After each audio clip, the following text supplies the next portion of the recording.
ล่าสุดครับพี่ได้ไปดูคลิปของคนเขมรหรือยังครับหลังจากเล่นสงกรานต์นะครับตอนที่เล่นสงกรานต์เนี่ยเขมรมันออกมาแบนแป้งไทยนะครับถ้าหากว่าพ่อค้าแม่ค้าอยู่ในเขมรเนี่ยเอาแป้งไทยเข้ามาจำหน่ายหรือว่าขายอยู่ในประเทศกัมพูชาทางการเขมรเนี่ยจะทำมาตรการเด็ดขาดจับกุมแล้วก็ปรับใหม่นะครับโอ้โหพี่ได้ไปดูหรือยังครับนะคนเขมรออกมาประโคมข่าวเลยครับนะบอกว่าถ้าใครนำสินค้าไทยโดยเฉพาะแป้งเข้ามาเล่นสงกรานต์ในกัมพูชานะครับแถมยังบอกว่าถ้าหากใครเข้าเซเว่นไทยจะไม่มีที่ยืนอยู่ในเขมรอีกต่อไปดูพฤติกรรมครับดูพฤติกรรมไอ้พวกเขมรพวกนี้นะครับดูพวกมันทำเนรคุณมากนะครับมีเซเว่นให้เข้าก็ถือว่าเป็นบุญหัวของพวกเขมรแล้วมีแป้งให้เล่นก็ถือว่าเป็นสินค้าไทยอันดับหนึ่งแป้งที่ดีมียี่ห้อแล้วนะได้เล่นแป้งไทยถือว่าเป็นบุญหัวแล้ว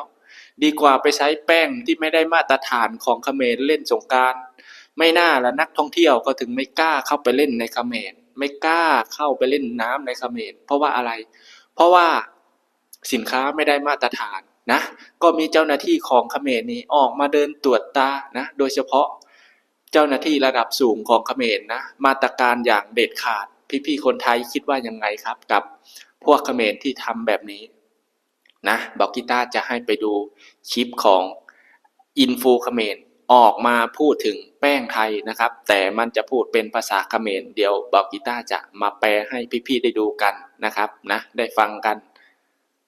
ជាចុងក្រោយបាទខ្ញុំសូមជូនពរឆ្នាំថ្មីបាទដល់អ្នកដែលយកអវ៉ាន់ចៅសៀមបាទរស់ស៊ីផ្លូវទឹកក្លាប់ទូករស់ស៊ីផ្លូវគោកក្លាប់ឡានរស់ស៊ីមានបានភ្លើងឆេះផ្ទះហើយអ្នកដែលបន្តគាំទ្រផលិតផលខ្មែរសូមឲ្យទេវតាឆ្នាំថ្មីថែរក្សាបីបាច់ទៅទីណាកន្លែងណាជួបតែសេចក្តីសុខសេចក្តីចម្រើនរស់ស៊ីមានបានណាខ្ញុំសូមដាក់ទំនាយជូនវរៈកងទ័ពបាទជំនួសវរៈកងទ័ពអ្នកដែលយកអវ៉ាន់សៀមអ្នកដែលគាំទ្រអវ៉ាន់សៀមឲ្យធ្វើអ្វីកិច្ចការងារអីមិនរីកចម្រើនតរៀងទៅបាទតែប៉ុណ្្នឹងខ្ញុំលែងនិយាយអំហត់មកថោកទៀតថោកទៀតមានតូបច្រើនមែនតើនៅតែបន្តលក់អវ៉ាន់សៀមណាតែខ្ញុំចៃដន្យខ្ញុំមកឃើញតូបនេះមួយអត់មានជាប់សាច់ជាប់ឈាមអីជាមួយគាត់ទេប៉ុន្តែឃើញចៃដន្យបាទតូបហ្នឹងហើយតូបនេះបាទគាត់លក់ផលិតផលខ្មែរហើយនៅកែងជាមួយសាលាទូតពងអញ្ចឹងបងប្អូនមកលេងបាទជួយគាំទ្រគាត់ណាអត់មានជាប់សាច់ឈាមទេណាបជាមែនអត់មានជាប់សាច់ឈាមមួយគាត់ទេបាទតូបហ្នឹងតូបនេះអត់តន់ជ្រះអញ្ចឹងខ្ញុំប្រើជាមួយនឹងសាប៊ូកក់សក់សារ៉ាដោះសក់សិនសក់ទៅមកពីសង្ក្រានមកពីលេងកន្លែងណាកន្លែងអីកុំភ្លេចរឿងសាប៊ូកក់សក់សាប៊ូរបស់ខ្លួនសារ៉ាជាផលិតផលខ្លួនខ្មែរពិតមានអញ្ចឹងទៀតអាខ្លាចគេមិនទិញណាលួចបកផ្លាកចេញដើម្បីឲ្យគេអត់ដឹងថាអាវ៉ាន់មកពីចៅសៀមមែនអូនបាទបងអញ្ចឹងពេលដែលអូនទិញអត់ដឹងទេមែនទេបាទអញ្ចឹងអីមានអីផ្ដាំហែដល់អ្នកលក់នោះអត់តាមថាកុំឲ្យគាត់យកអាវ៉ាន់ហ្នឹងយកមកលក់ទៀតបាទហើយកុំធ្វើចរិតថោកទាបអញ្ចឹងវាអត់មានបានអី 1000 2000ហ្នឹងអញ្ចឹងគ្រប់ត្រប់ដល់ផលខ្មែរណោះទោះបីយើងតម្លៃលើសគេ 2-3000 តែខ្មែរយើងណាអត់គ្រប់ត្រប់តែលេខ2ទេបាទនេះស្ទាយថ្មីបាទបកផ្លាកចោលដើម្បីកុំឲ្យស្គាល់ម៉ាកស្គាល់យីហោដើម្បីឲ្យគេទិញកុហកតែបោះខ្មែរនេះបោះខ្មែរនេះបោះខ្មែរនេះបោះខ្មែរមើលឥឡូវមើលនេះបោះខ្មែរអើយអញហើយយ៉ាប់ណាវេទនាណាតែតាំងនៅវត្តភ្នំមកអ្វីដែលសំខាន់ជាងកាត់តាបងប្អូនមានអារម្មណ៍ថាសុបាយចុះខ្លាំងមែនតើចាំម៉ាក់សៀមម៉ាក់ចៅនេះបងប្អូនចាគូស្ងាត់ដូចចៅមែនចានិយាយទៅខ្ញុំចង់ឃើញរូបភាពនេះនៅតែបន្តមានតែម្ដងភ័ក្រវិការគឺអត់មានចូលម៉ាក់ពួកវាទៀតទេនិយាយទៅគឺវាមានលយដែរលោកលយវាបែបថាតែចាំនៅមាត់ទ្វារព្រោះអីចាប្រជាជនខ្មែរយើងគឺជាប្រជាជនមួយដែលស្លូតត្រាំប្រជាជនល្អគឺអត់ស័ក្តិសមចូលម៉ាក់ចៅម៉ាក់ឆ្កែហ្នឹងទេបងប្អូនឥឡូវនេះចានេះឆ្កែគឺចូលម៉ាក់នឹងបានចាអញ្ចឹងនិយាយទៅគឺឃើញរូបភាពនេះហើយសប្បាយចិត្តខ្លាំងហ្មងแม่กูสะใจจริงๆกูสะใจมึงเดินตรวจตารณรงค์ให้คนใช้แป้งเขมรแต่ตัวมึงเองใส่เสื้อกีฬา FBT เนี่ยมันของประเทศไทยนะไอ้ไฟมึงรณรงค์ภาษาส้นตีนอะไรของมึงแล้วมึงน่ะเกลียดประเทศไทยจริงๆหรือเปล่าหรือว่ามึงคุยกันกับรัฐบาลประเทศไทยแล้วก็มาบอกให้ประชาชนของมึงเกลียดคนไทยไม่ใช้ของไทยแต่มึงน่ะใช้ของไทยทุกอย่างค่ะไอ้ไฟมันบ่งบอกว่ามึงขาดประเทศไทยไม่ได้และประเทศไทยก็ยังส่งสินค้าให้กับประเทศเขมรไม่ว่าจะผ่าน ทางลาวหรือผ่านไหนก็ตามแต่กูอยากจะบอกว่ามึงมันโง่ที่สุดในโลกขนาดมึงใช้สินค้าไทยอ่ะมึงยังต้องผ่านลาวและมึงจะต้องซื้อในราคาที่แพงกว่าเพราะลาวเขาก็ไม่ยอมขาดทุนค่ะพอมาถึงเวลานี้นะกูอยากจะถุยน้ำลายใส่หน้าไอ้พวกเขมรเป็นยังไงล่ะสะใจไหมตัวมันเองมันยังใช้แบรนด์ของคนไทยเลยแล้วมันบอกให้พวกมึงมาเกลียดไทยไม่ต้องมาใช้ของไทยกูรู้นะว่าพวกมึงเนี่ยใช้ของไทยทุกอย่างแม้แต่กระทั่งสากกระเบือเรือรบผงชูรสน้ำปลาน้ำตาลมึงใช้ของไทยหมดค่ะมึงอย่ามาพูดเลยว่ามึงใช้ของเขมรของมึงมันแดกไม่ได้หรอกกูจะมีคลิปวิดีโอหนึ่งมาให้มึงดูว่าคนเขมรที่อยู่ในต่างแดนเขาก็ยังใช้ซอสน้ำมันหอยของประเทศไทยค่ะ ឆ្នាំនេះតើអូនមកទេឆ្នាំនេះតើអូនមកទេ เป็นยังไงล่ะเขมรกูชอบเวลาที่มึงออกมาดิ้นแล้วมึงก็ออกมาด่าประเทศไทยอ่ะแต่มึงเคลี้ยงงูไม่พ้นคอ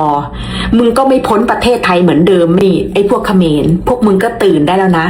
ถ้ากูรังเกียจประเทศไทยขนาดนั้นน่ะไอ้เสื้อผ้า FBT เนี่ยนะกูจะเอาปาทิ้งลงถังขยะแล้วกูจะไม่ใส่มันเลย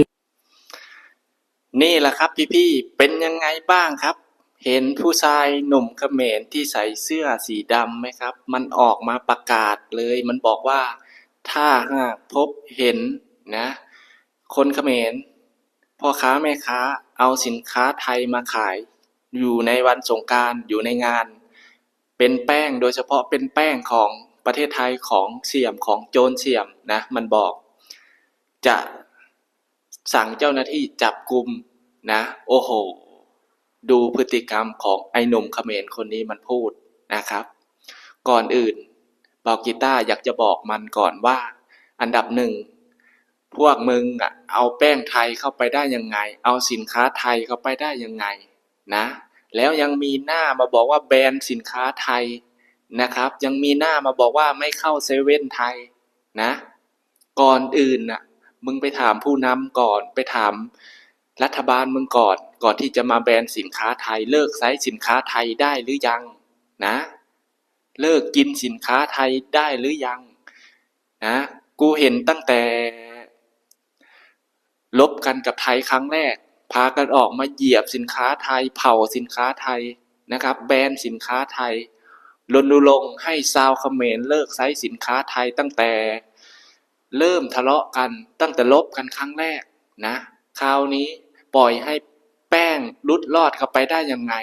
ปล่อยให้คนเขมรเอาแป้งไปขายได้ยังไงนะ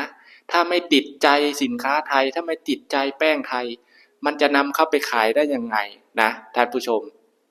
แล้วที่มันบอกว่าหันมาใช้แป้งเขมรดีกว่าแป้งเขมรปลอดภัยกว่าของเสี่ยมอยากให้มาลองตรวจวัดกันนะว่าอันไหนจะสะอาดกว่ากันนะครับถึงว่าแล้วนักท่องเที่ยวเขาถึงเลือกมาเที่ยวประเทศไทยเลือกใช้แป้งไทยนะแต่เขาไม่ไปเหลียวแลเขมรเลยเพราะว่าอะไรน้ำไม่ได้มาตรฐานนะครับน้ำไม่สะอาดอาหารไม่สะอาดแป้งก็ไม่สะอาดนะงานนี้เป็นยังไงนะไอเมนคิดจะมาแบนสินค้าไทยเห็นไหมครับทุกคนขนาดเซเว่นสาวเขมรมันยังบอกว่าห้ามคนเขมรเข้าเซเว่นไทยเด็ดขาดนะแบนเซเว่นไทยถ้าหากใครเข้าถือว่าขายชาติโอ้โหท่านผู้ชมคิดดูพฤติกรรมเนรคุณของไอ้พวกเขมรทั้งที่มีเซเว่นให้เข้านี่ก็ถือว่าเป็นบุญหัวของคนเขมรแล้วนะเกิดกี่ชาติถึงจะมีเซเว่นในประเทศนะบอกไว้เลยว่าคนแบบนี้นะครับไม่สมควรจะช่วยเหลืออะไรไอ้พวกเขมรเนรคุณแบบนี้นะครับพี่คิดว่ายังไงครับกับพฤติกรรมคนเขมรพวกนี้นะทางเจ้าหน้าที่ทางรัฐของเขมรนี่ก็ออกมาสั่งโดยตรงนะบอกว่าห้ามนำแป้งจากประเทศไทยเข้ามาจำหน่ายโอ้หัวจะปวดกับคนประเทศนี้นะครับปึกเกินนะท่านผู้ชมนะไม่มีการศึกษาเลยนะครับนะแบนให้มันได้จริงๆเถอะเลิกใช้ให้มันได้จริงๆเถอะเผื่อประเทศเขมรมันจะเจริญขึ้นนะไอเมน